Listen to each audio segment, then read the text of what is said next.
오늘 함께 볼 하나님의 말씀은 구약 성경 815페이지 시편 19편 7절로 14절까지 말씀입니다. 다 찾으신 줄 알고 저부터 한 절씩 교독하겠습니다. 7절입니다. 여호와의 율법은 완전하여 영혼을 소생시키며 여호와의 증거는 확실하여 무둔한 자를 지혜롭게 하며 여호와의 교훈은 정직하여 마음을 기쁘게 하고 여호와의 계명은 순결하여 눈을 밝게 하시도다. 여호와를 경외하는 도는 정결하며 영원까지 이르고 여호와의 법도 진실하여 다 의로우니 금은 많은 수분보다 더 상할 것이며 꿀과 송이꿀보다 더 달도다. 또 주의 종이 이것으로 경고를 받고 이것을 지킴으로 상이 크니이다. 자기 허물을 들이 깨달을 자 누구리요. 나를 숨은 허물에서 벗어나게 하소서. 또 주의 종에게 고의로 죄를 짓지 말게 하사 그 죄가 나를 주장하지 못하게 하소서. 그리하면 내가 정직하여 큰 죄과에서 벗어나겠나이다. 나의 반석이시요 나의 구속자이신 여호와여 내 입의 말과 마음의 묵상이 주님 앞에 연락되기를 원하나이다. 아멘. 기도하겠습니다. 하나님, 오늘도 저에게 귀한 날 허락하여 주시고 주 앞에 나와 이렇게 예배드리게 하심을 감사드립니다. 하나님, 우리가 하나님의 말씀을 얼마나 듣고 순종하며 살았는지 우리의 한 주의 삶을 뒤돌아봅니다. 때로는 주의 말씀대로 성도답게 우리의 가족이나 직장, 동료들 앞에서 우리의 삶이 올바르게 사는 것도 있지만 또 때로는 인간의 욕심을 쫓아서 하나님 말씀보다는 우리의 사악한 본능이 이끌렸음을 주 앞에 고백합니다. 우리 어렸었던 모습들이 날마다 주의 말씀을 따라가며 하나님의 법을 따라 행할 수 있는 저희 삶이 되도록 주님 지켜주시고 인도해 주시길 원합니다. 하나님, 나라가 많이 어지럽고 큰 소문과 난리와 또 많은 정치적인 문제들이 있습니다. 하나님, 우리에게는 이 나라를 바꿀 만한 힘과 능력이 없습니다. 다만 하나님, 지금 내 옆에 있는 누군가에게 하나님의 마음으로 선을 베풀고 지금 내가 안을 수 있는 누군가에게 하나님의 선한 모습을 드러낼 수 있는 그런 저희의 삶이 되게 도와주옵소서. 비록 지금은 작고 미약하지만 우리의 부족한 삶을 통하여서 하나님의 통치가 하나님의 나라가 이 땅 가운데 임할 수 있도록 지금 도우시고 이끌어 주시길 소망합니다. 오늘도 부족한 자가 주의 말씀을 들고 단 위에 섰습니다. 오직 약속된 하나님의 말씀과 증거는 입술되게 도와주옵시고 하나님, 이 시간이 우리가 종교생활하듯 귀만 즐겁고 끝나는 시간이 아니라 예배 가운데 하나님과의 만남이 있어서 이 말씀이 우리의 삶을 움직이는 힘이 되게 이끌어 주옵소서. 오늘도 함께 하시고 우리 예배 가운데 함께 하시길 믿사하며 우리 구주 예수님의 이름으로 감사하며 기도드립니다. 아멘.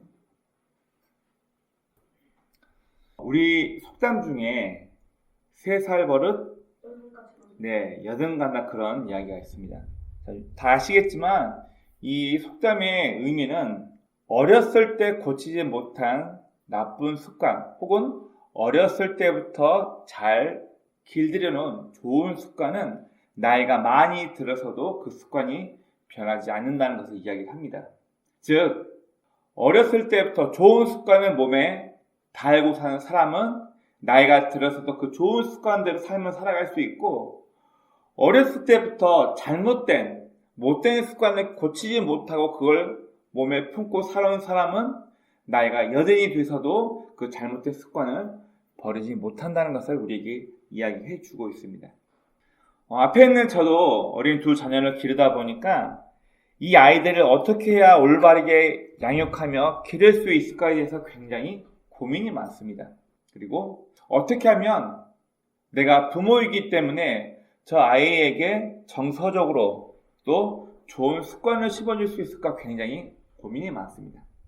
초등학교 3학년 이전에, 물론 그 전이 될 수도 있고 그 이유가 될 수 있겠지만 저는 개인적으로 초등학교 3학년 이전에 어린 자녀들에게 발생되는 모든 문제는 부모의 영향입니다. 아이가 어떤 말을 하고 어떤 행동을 하고 사람들을 만날 때 어떤 태도를 보이냐는 것은 평상시 그 아이에게 향하였던 부모의 말과 행동, 부모의 삶의 모습이 아이에게 그대로 전달되어 있기 때문에 초등학교 3학년 이전에 아이가 어떤 문제가 발생됐을 때는 이 아이는 분명 부모의 어떤 말이나 행동, 어떤 태도를 보며 지금까지 자라온 모습이 그 모습이에요. 결국 아이에게 문제가 있는 것이 아니라 부모에게 문제가 있다는 것을 말하고 있는 것입니다. 그러면 우리의 삶은 어떨까요? 비단 어린 아이들뿐만 아니라 지금 이 자리에 서 있는 저도 또 여러분들도 내가 어떤 가치관과 어떤 태도를 가지고 살아왔냐에 따라서 우리의 앞으로의 삶도 쇠살 버릇 여든간다 이 말처럼 우리의 습관도 계속될 것입니다.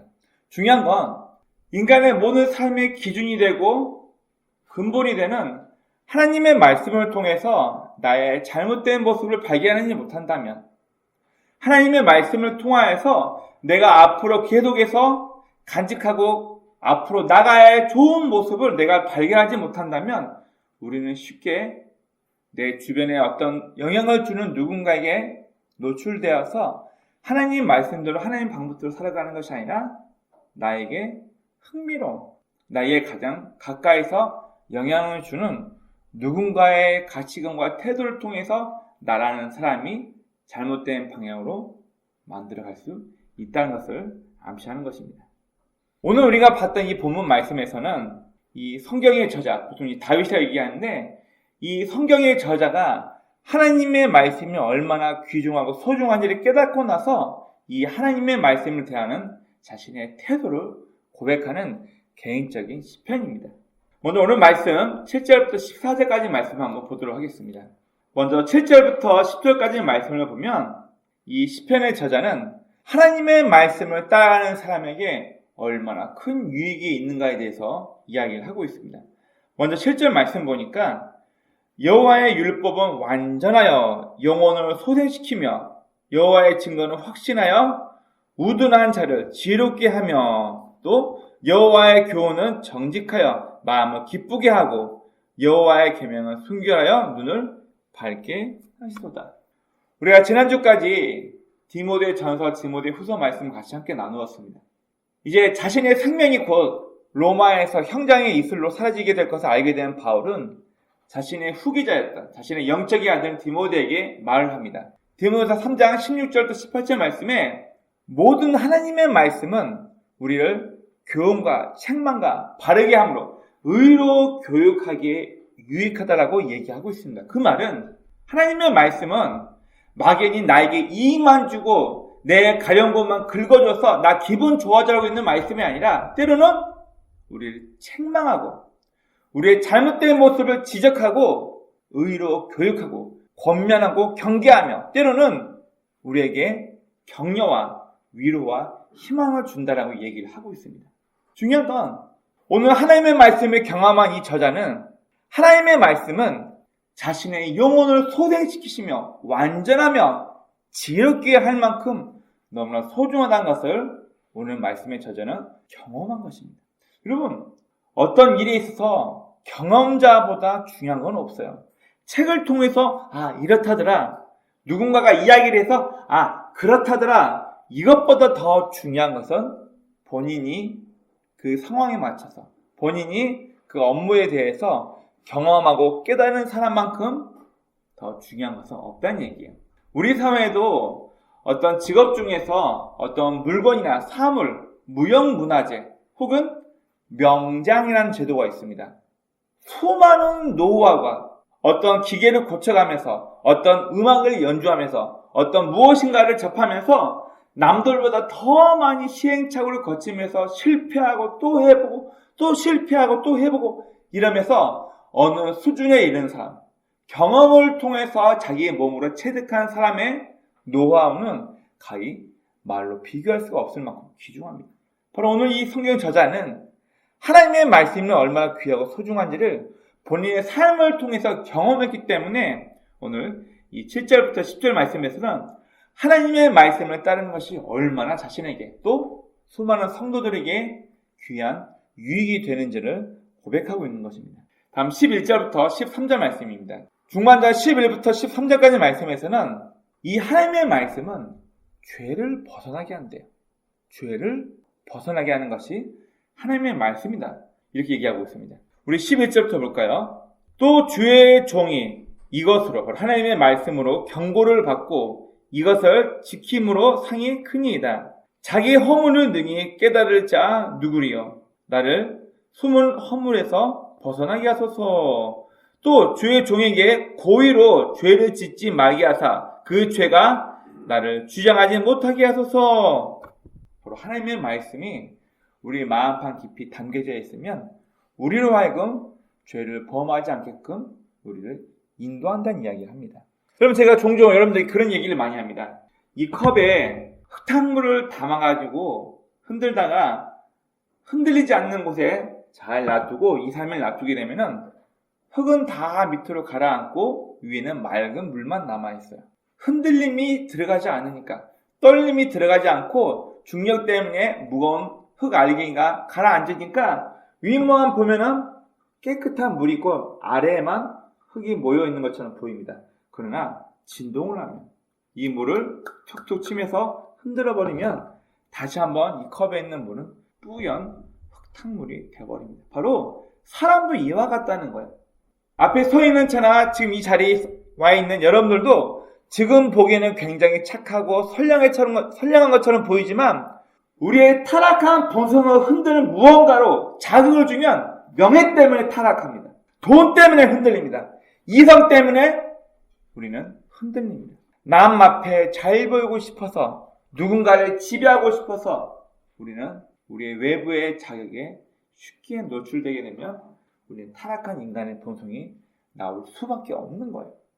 앞서 제가 어린아이의 교육, 3살 버릇 8까지 간다는 이야기를 잠깐 했었습니다.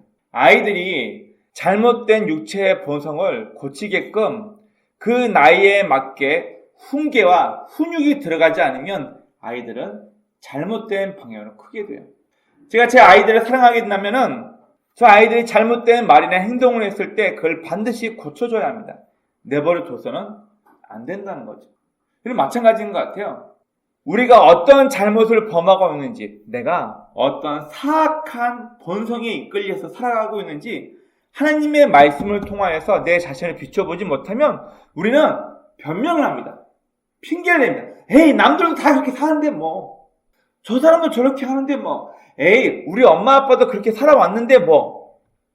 바로 하나님의 말씀은 우리의 가장 근본적인 육체의 죄악, 우리의 본성의 죄악을 깨닫고 이해해서 여기 죄악에서 벗어날 수 있는 지름길을 제공하고 있는 것이 바로 하나님의 말씀입니다.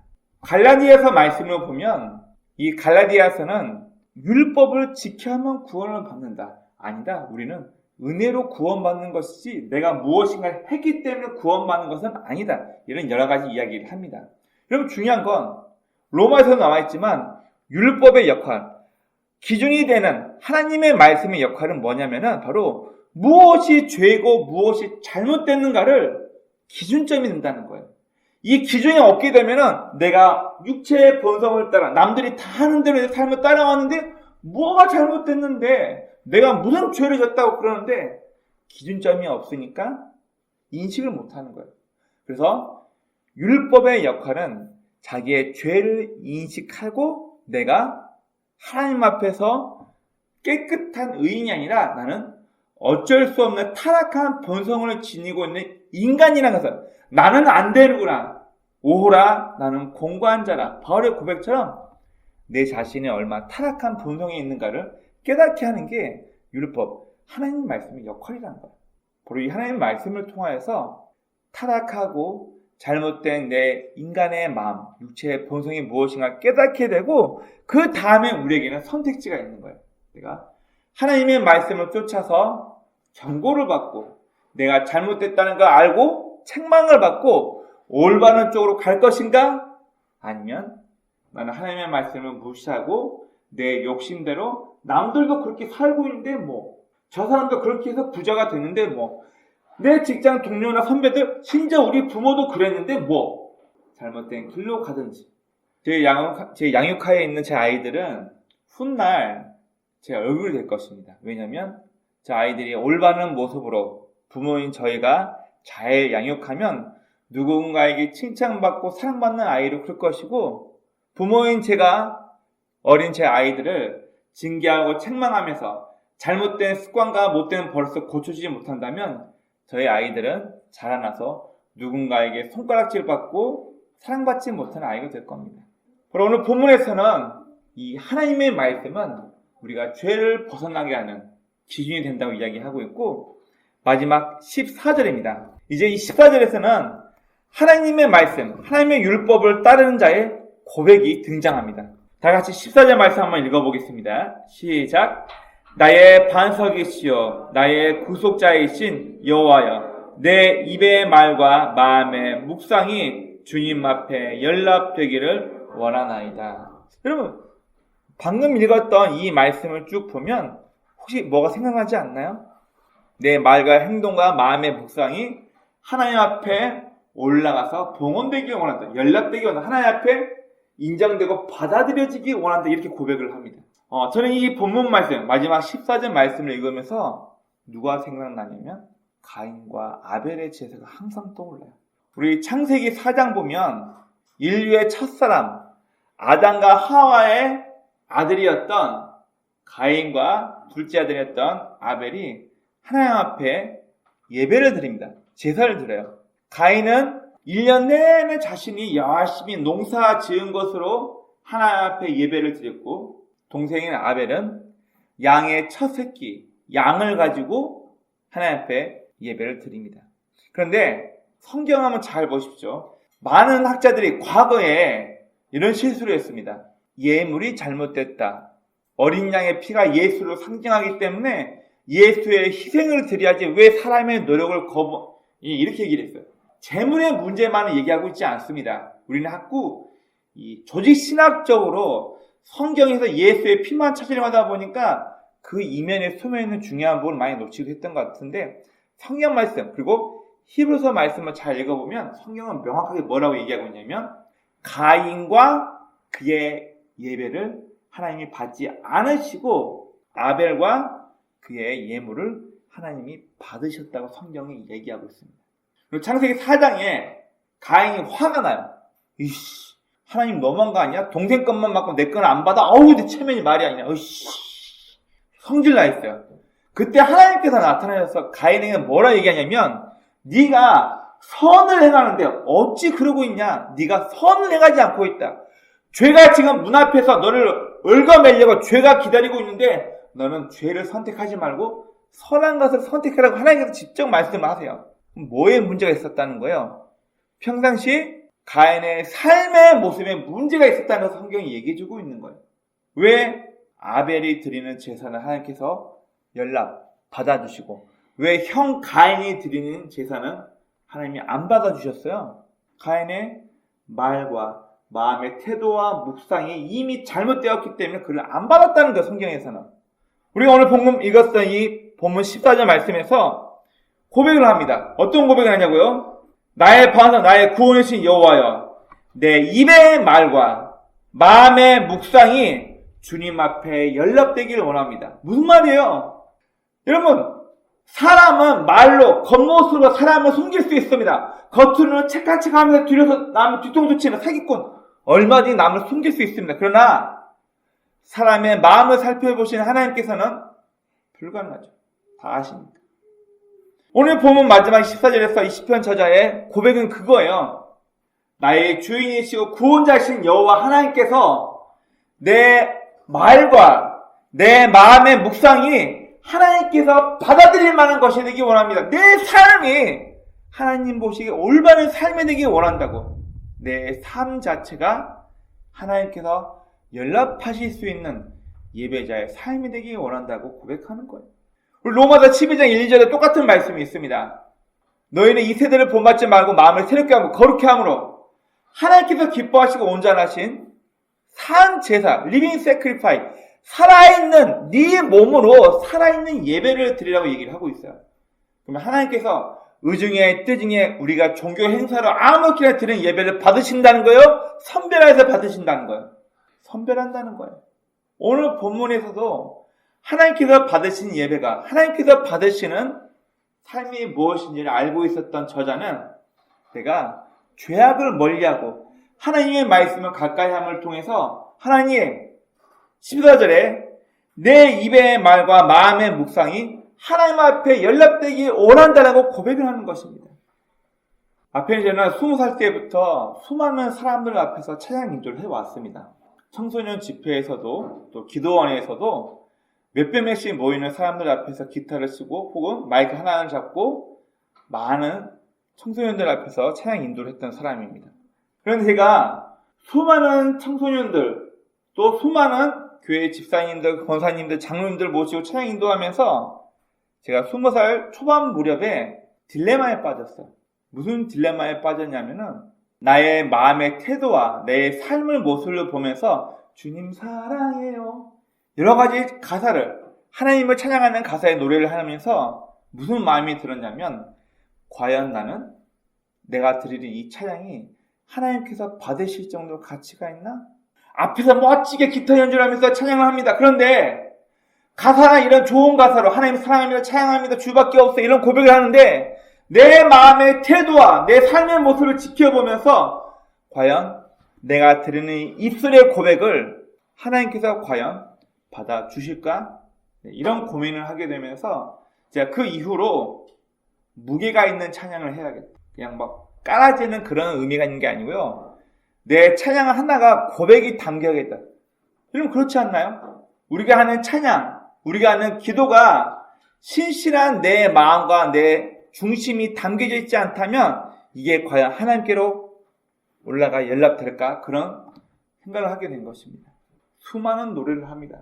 또 기도를 곡 조이는 찬양이라고 이렇게 얘기를 하는데요. 수많은 기도를 합니다. 그러나 그 중심에 하나님을 향한 내 마음의 중심과 태도가 무거워요. 마음이 실려있지 않은 노래와 기도가 된다면 무슨 의미가 있나요? 노래 한 번을 해도, 찬양 한 번을 해도 하나님 앞에 기억될 만한, 기도 한 번을 해도 하나님 마음에 합한 그런 기도를 하는 게 우리 성도 입장에서 당연한 의미이지 않을까 그런 생각을 하게 된 것입니다.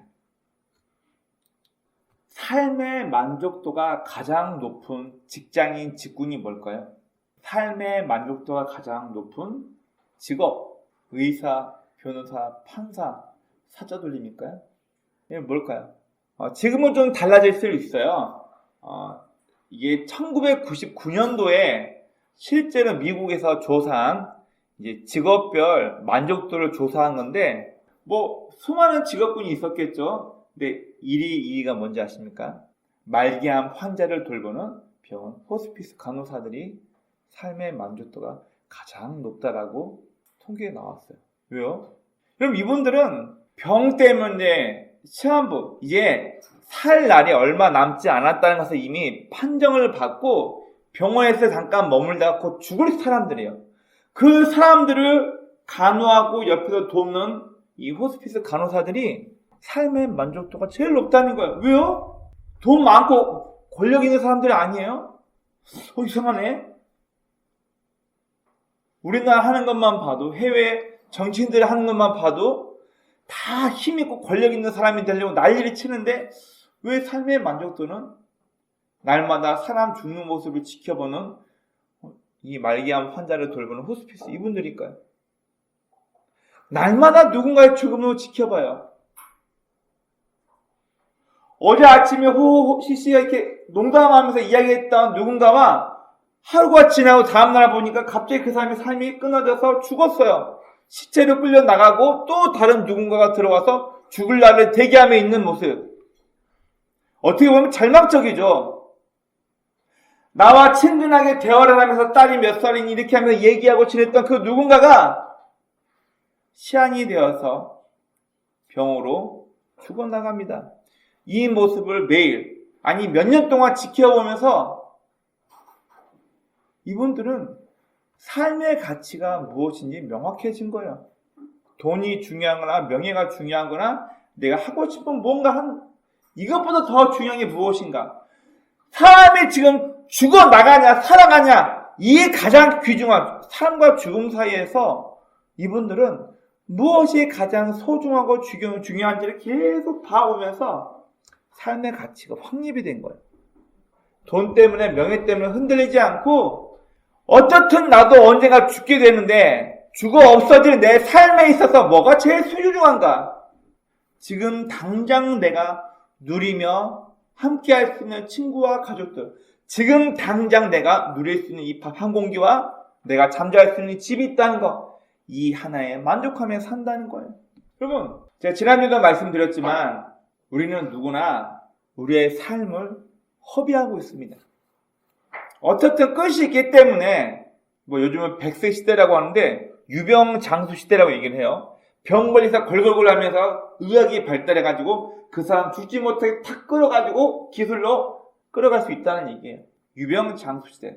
중요한 건 우리가 아무리 생명 연장, 기술이 발달했다 할지라도 내 삶의 목적이 명확하지 않다면 참 불쌍하고 가련한 인생을 살 수밖에 없는 것 같습니다. 누군가 그런 얘기를 합니다. 네가 죽었을 때 수많은 사람이 슬퍼하기를, 네가 죽었는데 네 장례식에서 누군가가 너의 삶에 대해서 회개하지도 않고 너의 죽음을 그다지 슬퍼하지도 않는다면 너 인생 헛산 거다. 이왕이면 너의 죽음이 수많은 누군가에게 슬픔이 되고 아쉬움이 되는 죽음이 되게끔 가치 있게 살아라, 그 얘기예요. 그러면 우리는 속지 말아야 할 게 이 세상에 속지 말라는 거예요. 그렇다고 해서 제 말은 이 세상을 등지고 산으로 들러 들어가서 수도하며 살라, 그 이야기가 아닙니다. 물론 우리에게 의식주를 영위하기 위해서 물질이 필요합니다. 물론 우리가 좀 더 빠르게 대학병원을 예약하고 법적인 어떤 분란에 휩싸였을 때 힘 있는 누군가를 알고 있거나 나에게 명예와 권력이 있다면 그 문제로부터 쉽게 벗어날 수 있겠죠. 물론 필요할 수 있습니다. 그러나 중요한 건 내 삶의 목적지가 무엇이고 나는 지금 남들이 원한 것을 쫓아가는 인생인지 아니면 내 삶의 목적이 무엇인지를 알고 나서 그 길을 개척하면서 찾아가는 사람인지에 따라서 우리 삶의 내용이 또 삶의 태도가 달라지겠죠. 사람의 기준에는 돈이 많아야 되고 남들 앞에 의지할 수 있어야 되고 의리한 사람들을 짓밟고 갑의 입장에 서서 남들을 호령할 수 있는 사람이 되기를 원하죠. 그러나 하나님의 기준은 좀 다릅니다. 오늘 우리가 읽었던 이 본문 말씀에서 하나님의 말씀이 우리에게 얼마나 큰 유익이 되고 또 하나님의 말씀이 얼마나 가치가 있는지 깨닫는 본문 저자의 말에는 하나님의 이 율법이, 이 말씀이 자신의 영혼을 소생시키며 자신의 생명을 더 귀하게끔 만든다고 얘기하고 있습니다. 하나님의 기준에서는 변명이 필요 없다는 거예요. 하나님, 제가 부모를 잘못 만나가지고 이렇게 됐어요. 하나님, 내가 친구를 잘못 만나가지고, 하나님, 내가 이놈의 남편을 잘못 만나가지고 내 인생이, 변명하지 말라는 거예요. 물론, 잘못된 부모, 잘못된 스승을 만나게 되면 아이가 변합니다. 한 20년 전에 우리나라를 발칵 뒤집었던 특수절도 살인범, 혹시 신창원 씨라고 기억하십니까? 네, 전남 순천에서 잡혔는데요. 이 신창원 씨가 책도 쓰고 그랬어요. 이분이 잡히고 나서 어떤 이야기를 했냐면, 예전에는 국민학교 다닐 때, 저도 이제 국민학교 출신인데 학급 회비를 가져와야 되는데 엄마가 집이 가난해가지고 학급 회비를 못 가져왔대요, 신창원 씨가. 그랬더니 선생님이 자기를 때리면서 왜 학급 회비 안 가져오냐고 그렇게 때리더래요. 선생님에게 학급 회비 가져오지 않았다고 맞는 순간부터 나는 내 안에 악마가 크게 되었다. 이분이 그런 얘기를 해요. 물론 잘못된 환경에서 자랐다고 해서 모두가 다 악한 사람이 되는 건 아닙니다. 그렇다고 해서 모두가 다 그 환경을 다 이겨내고 선한 사람이 되는 것도 아닙니다. 중요한 건 변명하지 말라는 거예요. 내가 이런 부모를 만났으니까 내 인생이 이럴 수밖에 없어. 내가 못된 남편을 만나가지고, 내가 친구를 잘못 만나가지고 내 인생 이렇게 됐어. 변명하지 말라는 거예요. 그러면 부모 없이 태어나서 살고 있는 그 아들, 엄마 아빠가 마약 중독자이고 부모에게 매일 학대받으며 사는 사람들은 다 악한 범죄자가 되어야겠네요. 배우자를 잘못 만나서 이혼한 사람 모두가 다 불행하고 악행을 가하며 살아야겠네요? 그렇지 않아요. 본인의 선택이라는 거. 물론 그 환경 때문에 시작은 어려울 수 있겠지만 중요한 건 변명하지 말라 이거예요. 여러분, 사람의 기준은 누군가를 원망하면서 변명합니다. 그러나 하나님 앞에서는 우리의 삶이 이렇다고 내가 이런 삶에 얽매여가지고 내가 이런 삶 때문에 힘들었어요. 변명할 필요가 없다는 거예요. 하나님 앞에서는 모두가 같다는 겁니다. 누가 좀 부유한 가정에서 태어나고 누가 좀 더 좋은 환경이냐 그렇지 못한 환경이냐, 나쁜 친구를 만났을 때 누가 올바른 길로 가냐 못 가냐, 결국은 앞에 있는 저도 여러분도 과거부터 우리가 선택한 그 결과에 따라서 지금의 제가 있는 거야. 과거부터 무언가를 선택함에 따라 지금의 여러분도 있는 거라고요. 변명할 수 없다는 것을 이야기합니다. 우리가 지난주에 함께 말씀 나눴다시피 바울은 이제 형장에 있을로 사라질 것을 알고 나서 디모데에게 말하기에 참 멋진 고백을 합니다. 주 예수 그리스도를 향하여 나의 달려갈 길을 다 달려가고 마친 이후에 이제 나를 위해서 생명의 면류관이 준비되어졌다, 예비해졌다 얘기를 하는 거예요. 무슨 말이에요? 하나님의 방법대로 좌우로 돌아보거나 치우치지 않고 목적지를 향하여 올곧게 내가 살아왔기 때문에 이후로는 나뿐만 아니라 주의 나타나심을 사모하는 모든 자에게 바로 이 면류관이 준비되었다. 이 말은 하나님의 방법대로 내 인생을 살아왔다는 고백이에요.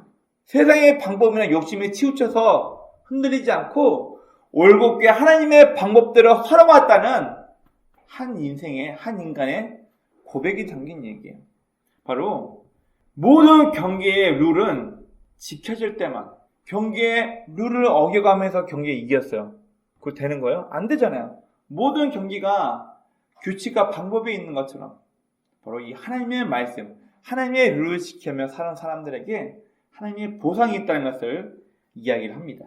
그리고 우리가 크게 착각하고 있는 것 중에 하나가 뭐냐면, 여러분, 우리의 삶은 끝없는 전쟁이에요. 왜 전쟁이라고 말하나요?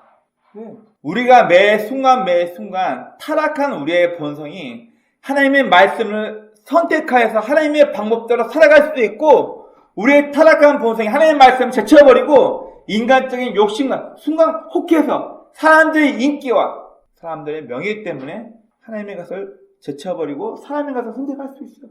우리의 본성이 그런 본성이기 때문에 끝없는 전쟁이라고 우리의 인생을 그렇게 표현하는 것이죠. 앞에 있는 저도 순간 잘못된 선택을 하게 되면 저도 타락해요. 나 구원받았다. 앞에 있는 저도 제 마음과 중심을 지키지 못하면 저도 구원받지 못하고 지옥 가는 인간이 되는 거예요. 여러분, 그렇다고 제가 지옥 갈 게 두려워서 하는 얘기 아니라 내가 올곧게 하나님의 방법대로 살기 위해서 저주가 되고 나에게 유혹이 되는 것들을 늘 끊으면서 사는 훈련이 저에게 죽을 때까지 있다는 거예요. 저만이 아니라 여러분들 각자 모두에게도 우리의 삶 자체가 끝나지 않는 전쟁이라는 거예요. 그래서 우리 신앙이라는 것은 죽는 순간까지 우리의 타락한 본성, 우리 주변으로부터 그러고 살아 다 그래. 제가 군대에 있을 때 또 직장 다닐 때 제일 많이 들었던 유혹 중에 하나가 뭐냐면, 야, 얘도 교회 다니는데 얘도 술 마셔. 야, 얘도 목사님 아들인데 얘도 담배 펴. 괜찮아. 제일 많이 들었던 얘기가 그거예요. 왜 너만 술 안 마셔? 왜 너만 이래? 하나님 입장에서는 우리가 삶의 얽매여서 이럴 수밖에 없었다고 변명이 필요 없습니다. 다 똑같으니까. 그리고 경계의 룰을 지키는 삶만이 승자라는 것. 그리고 우리의 신앙 자체가 죽을 때까지 누구나 영적인 전쟁을 해야만 한다는 것을 우리는 기억해야 합니다. 좀 모질게 보일 수 있지만 저는 제 자녀들에게 그런 이야기를 합니다. 정없다고 그럴 수 있는데 저는 아이들을 물론 사랑합니다. 아이들을 사랑하고 신경 쓰고 마음 쓰면서 아이들에게 항상 하는 얘기가 그거예요. 네가 엄마 아빠의 이야기, 엄마 아빠가 너에게 요구하는 것을 따르기 싫냐? 그러면 빨리 커서 독립해라. 엄마 아빠가 완벽하지는 않다. 그러나 너희가 아직 어렸을 때는 네가 커서 독립할 때까지 너의 필요한 모든 걸 다 제공해주고 너의 잘못된 부분을 고쳐주고 널 사랑하고 안아줄 거야. 하지만 독립이 필요한 순간 네가 엄마 아빠의 말을 듣기가 싫고 네 고집대로 살고 싶다면 이제 엄마 아빠의 슬하를 떠나서 독립해라. 집 나가라는 얘기가 아니에요. 독립하라 그 얘기를 하는 겁니다. 여러분 어린 아이들도 장성화해서 크게 되면 이제 부모의 간섭을 떠나 본인 스스로가 내가 하고 싶은 걸 하고 싶을 나이가 생겨요. 저희 아이들도요 맨날 고양이 키우자, 개 키우자, 햄스터 키우자. 저는 집 안에서 개 키웠을 때, 고양이 키웠을 때 얼마나 그 냄새와 털 때문에 고생하는지를 저는 자취하면서 너무 많이 느꼈기 때문에 마당이 생기기 전까지는 개는 안 된다, 고양이는 안 된다, 햄스터 안 된다. 너네가 독립해서 니네 집이 생기면 그때 알아서 해라고. 맨날 그 얘기를 합니다. 여러분, 우리가 하나님의 말씀을 인도함 받는 삶을 살기 위해서는 우리 각자의 어떤 결단이 필요합니다. 어떤 결심이 필요해요. 여러분 먼저 사람의 말이나 저거 좋아 보이는데 야 저렇게 하면은 이익이 있겠는데 야 저렇게 하면은 인기를 얻겠는데 이런 사람적인 이 대중문화가 우리에게 주는 유익이 아니라 우리의 삶의 절반짜리 모든 삶의 기준이 하나님 말씀이 되어야 된다는 거예요. 이럴 때는 하나님 말씀 제쳐두고 그거는 교회에서나 통하는 거고 사업할 때는 대기업이 어떻게 하나 잘 봐야 돼. 그거는 교회에서나 필요한 거고 사람 만나서 뭐 할 때는 그거 필요 없고 좀 약삭 빠르게 이렇게 해야만 해. 우리 삶의 기준이 하나님의 말씀이 기준이 안 되고 남들이 하는 이야기, 이익을 얻기 위한 세상의 방법으로 쫓아가게 된다면 우리는 하나님의 말씀의 기준으로 살 수가 없다는 거예요. 여러분 그리고 우리 변명하지 맙시다. 하나님이 나를 복 주지 않으셨기 때문에, 하나님께서는 나에게 좋은 부모를 허락하지 않으셨기 때문에, 하나님께서는 나에게 좋은 친구와 배우자를 주지 않으셨기 때문에 내 인생이 이래요. 여러분 변명하지 맙시다. 이보다 더한 환경에 살면서도 자기의 중심을 지키며 모든 사람에게 존경받으며 하나님께 인정받고 사랑받으며 사는 사람들도 엄청 많다는 것을 우리는 기억해야 합니다. 왜 자꾸 나쁜 것만 생각하면서 외면하고 변명하나요? 하나님 말씀 살 각오가 없기 때문이에요. 외부적으로 누군가 나에게 좋은 조건을 줘야지만 내가 좋다. 1차 세계대전 때 생겼던 말 중에 이런 이야기가 있습니다. 평온할 때 평온은 진짜가 아니다. 뭔 말이에요? 평온할 때 평온은 진짜가 아니다. 무슨 말이에요? 조건이 다 완전히 다 되어졌을 때 평안함은 그건 진짜가 아니라는 거예요. 전쟁통 가운데 사람이 죽어나가고 굉장히 혼란스럽고 이런 가운데서도 내 마음을 지킬 수 있는 것, 이게 진짜 평온이라 그 이야기예요. 이런 그리고 가장 중요한 건 책망을 들을 수 있는 귀가 있어야 합니다. 지금 내 나이가 40이 넘고 50이 돼가는데 왜 앞에 있는 성경 말씀이 목사라는 사람이 하는 얘기가 내 양심을 긁지? 짜증나네. 저도 선교단체에서 지금까지 계속 설교를 해오면서 왜 자기 들으라고 설교하냐고 이 얘기를 들은 게 제가 한 3번 정도 있습니다. 그것도 잘 모르는 사람한테. 여러분 제 자식이고 제가 그 사람의 삶을 잘 알고 있다면 그 사람 들으라고 설교 준비할 수도 있어요. 그런데요 얼굴을 알지도 못하고 처음 교회에 나와 앉아있는 사람이 그 얘기를 하니까 황당하더라고요. 많이 있습니다. 무슨 얘기예요? 성경 말씀, 예배드릴 때가 하나님 말씀을 통하여서 내가 잘못된 선택을 하고 있었구나. 내가 이렇게 하면 안 되는 거였구나. 말씀을 통해서 양심의 가책을 받고 깨달았으며 고치면 되는데 왜 듣기 싫은 설교를 하세요? 왜 나 들으라고 설교하세요? 근데 본 적도 없는 사람이 그래요. 무슨 말이에요? 하나님의 말씀을 받아들일 자세가 안 돼 있다는 거예요. 초반에는 저도 이제 나이가 얼마 안 됐을 때 막 전도사여서 그런 설교를 했을 때 전임 전도사였던 것 같아요. 전임 전도사로 있을 때 왜 자기 들으라고 설교하냐고. 교회 처음 오신 분이 그렇게 얘기하는데 황당하더라고요. 그럼 한번 잘 생각해 봅시다. 누군가가 책망했을 때 이걸 고치거나 바꿀 의지가 없다면 그 사람의 인생은 앞으로 어떻게 될까요? 제가 제 아들을 혼내면서 참 마음 아프면서도 아들한테 참 고마웠던 적이 있습니다. 저는 한번 혼내거나 매를 주면 굉장히 무섭게 해요. 근데 제 아들이 저한테 매 맞고 나서 저한테 안기면서 그래요. 아들 이름 부르면서 혜진아 많이 아프지 미안해 하니까 아들이 저한테 뭐라 그랬냐면 괜찮아. 아빠 나 잘못된 거 고쳐주려고 그런 거잖아. 당신께서 그러셨어요. 그 얘기를 듣는데 너무 고마운 거예요. 무슨 얘기냐면은 저 아이가 제 아들이긴 하지만 아빠가 나를 사랑하고 있구나. 내가 못된 말과 행동을 해서 이거 고쳐주려고 나를 혼냈구나. 아들이 그걸 아는 거예요. 여러분, 자녀의 교육뿐만 아니라 하나님께서는 일평생 우리의 삶을 연단하면서 때로는 좋은 사람이나 좋은 환경, 또 때로는 우리에게 극악이 되는, 우리 속된 말로 임자 제대로 만났다 그런 얘기가 있어요. 안 좋은 사람이나 못된 환경, 좋지 못한 여러 여건들을 통해서 우리의 삶을 연단하고 훈련시키십니다. 좋은 것만 주는 하나님이 아니라 부모가 자식의 잘못된 것을 고치기 위해서도 혼내는 것처럼 하나님께서는 우리의 여러 삶의 모습들을 통하여서 우리를 책망하시고 징계하고 혼내시면서 우리를 주의 사람으로 만들어가고 계십니다. 중요한 건 받아들일 수 있는 책망을 받아들여서 자신을 변화시킬 수 있는 의지가 있어야 한다는 거예요. 여자들이 제일 싫어하는 남자들의 변명, 아이씨 나 원래 이래! 이 말을 제일 싫어한대요. 여러분 꼭 기억하세요. 사람 만날 때 승질내면서 나 원래 이래 이 말 자주 하는 사람 조금 거리는 두세요. 자신의 잘못과 자신의 문제점을 알면서도 지 고집 때문에 고칠 의지가 없는 사람 참 힘듭니다.